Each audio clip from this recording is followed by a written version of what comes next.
Hey everyone, first off, I want to say thanks for all the YouTube engagement lately. I really appreciate all the likes, comments, and subs. I wasn't quite expecting to get thousands of views this fast when I put the first boot video out there, but it's honestly been a pleasure to be able to share my experience and spread the good news about handmade boots.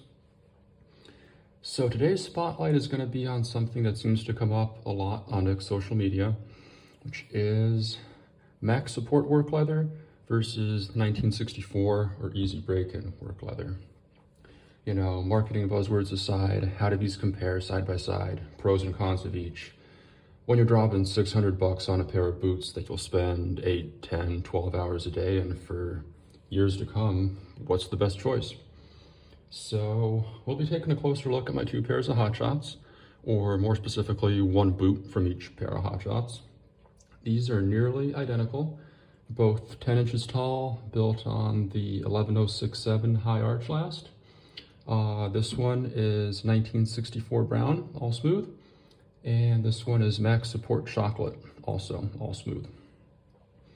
They've both had a solid diet of landscaping, maintenance work, demo, construction, you name it, even some backcountry day hikes. And I'm hoping to do a separate video on these just as a boot model at some point, so stay tuned for that.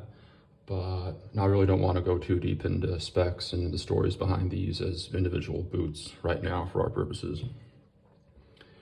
So as you can see, they're both thoroughly broken in and well worn. They've been in regular rotation since the start of the winter, and they just occasionally get a dry brushing to knock off the big crud. They've both had numerous deep cleanings and double treatments of Open-Off's oil and LP like I demonstrated in my last video. And I figured you can see, or you can find pictures of fresh, new leather all over the Nicks website, but this will give you a better idea of what these might look like out in the field, you know, a year, 2, 3 down the road. So let's get into it.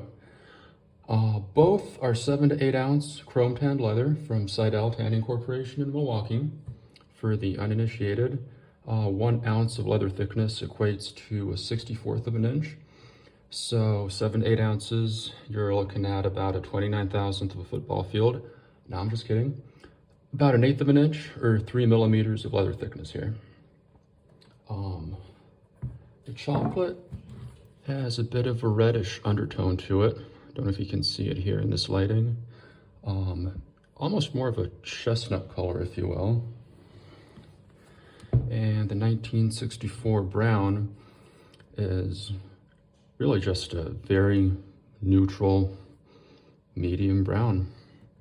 A couple shades lighter. So what's now called max support was Nick's mainstay work boot leather for decades, simply under the name of 7 to 8 ounce work leather. And then, as I understand, a few years ago, an old pair of Nicks from like the 60s or 70s turned up. And apparently that leather was unlike anything else out there, with a much softer, easier wearing formula.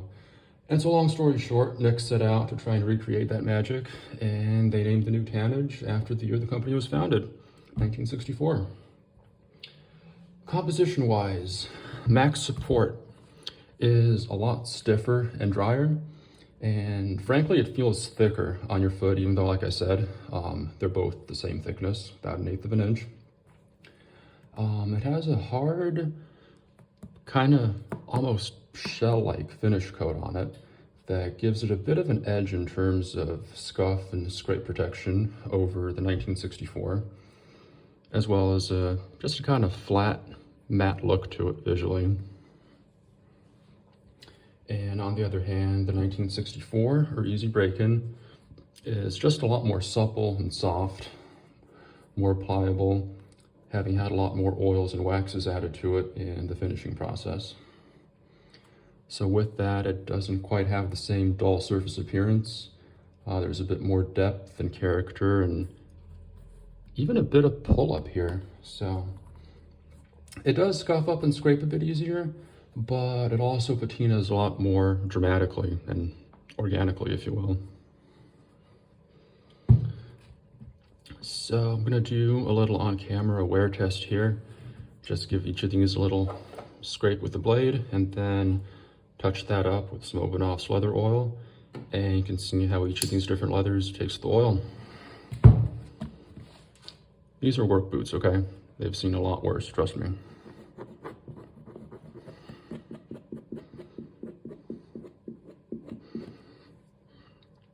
That is the Max Support Chocolate. And that's the 1964 Brown.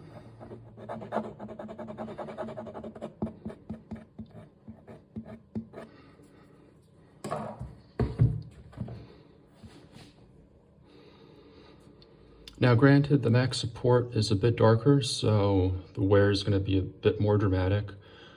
But like I said, with that finishing coat on the surface, any scrapes and scuffs do show up light a lot more dramatically than they do on the 64. So I'll take our Obanoffs now, just dab some on that rag. Touch these spots up.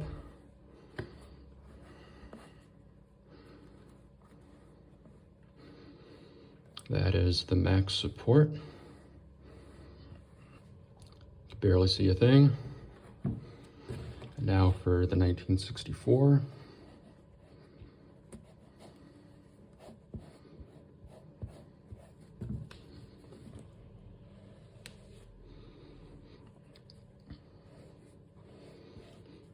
This stuff does darken a bit more dramatically when it first takes oil. Over time, it all evens out, returns to near its natural color. All right, there's that. So from a wearing perspective, I've had the Max Support pair for 3 years now, and honestly, it still feels stiffer than the 1964 that I've had for less than 2 years. I mean, literally out of the box, the 64 felt like the Max Support did after the 100-hour incremental break-in process that Nicks recommends. And so looking closer, you'll notice that the Max Support wrinkles and creases quite a bit more dramatically than the 64.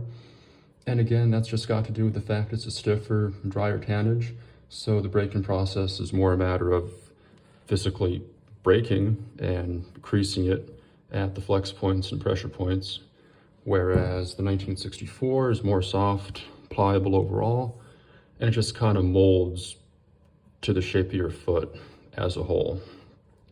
So not quite as dramatic in the creasing and wrinkling department. Going up the uppers over here.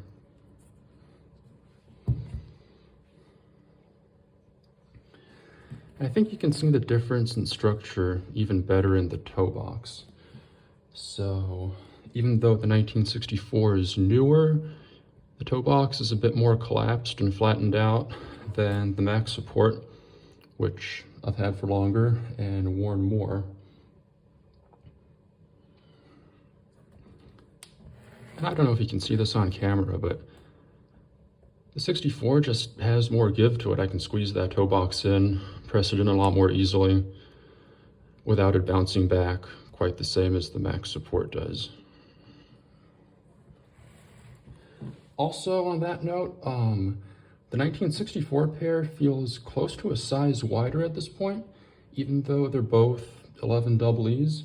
And again, I think that's simply a matter of this leather being softer, having more give to it. So when I wear thicker socks or even double up my socks in the winter, it just physically stretches this boot out more than it does this one here. Would I size these any differently in the future? Probably not. But just want to throw that observation out there. Make of that what you will. Overall, I describe wearing the Max Support like a firm handshake. The 1964 is more like gently holding hands. In the Max Support, you feel every piece of leather in there, bracing your foot, holding things in place. Whereas in the 64, it's more like a big, robust, heavy-duty extension of your sock, if that makes any sense. So, there you are. I tried to cover the objective physical differences as well as my subjective personal experience wearing these on the daily for years now. And hopefully that was helpful if you're trying to decide between the two options. So in conclusion, I'll say you cannot go wrong with the 1964, no matter where you're coming from. It's everything you need, nothing you don't. Frankly, the max support is probably more boot than even most folks who need a lot of boot need. If you're coming from store-bought work boots, the 1964 is still going to be 50% thicker and just a vastly higher grade of leather than what you're used to.